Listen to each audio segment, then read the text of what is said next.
Dan di sini sering saya ingatkan bahwasanya para orang tua kenalkan anak-anak mulai semenjak dini tentang ilmu agama. Apalagi di zaman yang kita penuh dengan kesulitan untuk mengajari anak-anak kita.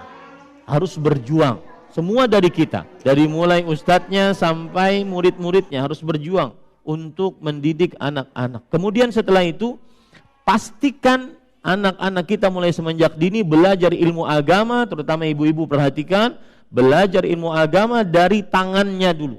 Minimal mengajari Al-Fatihah, minimal mengajari Al-Quran. Sebelum dia keluar rumah, di tangan ibunya lah anak-anaknya sudah bisa membaca Al-Quran. Karena begitu para ulama terdahulu. Baru setelah itu mereka akan ikut ke majlis-majlis ilmu. Seperti yang terjadi kepada Syekhul Islam Muhammad bin Abdul Wahab rahimahullahu ta'ala. Beliau belajar kepada bapaknya, kepada kakeknya yang juga ahli fatwa. Kemudian setelah itu beliau belajar ke Madinah, ke Mekah.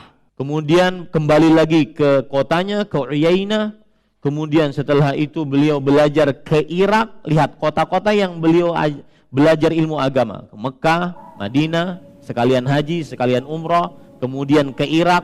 Kemudian setelah itu ke Mesir, ya, ke Basrah. Dan akhirnya beliau pulang membawa ilmu. Sesudah belajar di rumah, baru ke majelis-majelis yang ada di desa. Baru setelah itu harus keluar, terutama laki-laki, harus keluar menuntut ilmu agama. Karena dengan itu dia akan tertempa kemandirian, kekuatan, kesabaran dalam menimba ilmu agama. Tidak mudah loyo, tidak mudah patah semangat, tidak mudah mau pulang ketika jauh dari orang tuanya. Dia akan berusaha, dia akan lebih bertawakal kepada Allah Subhanahu wa taala.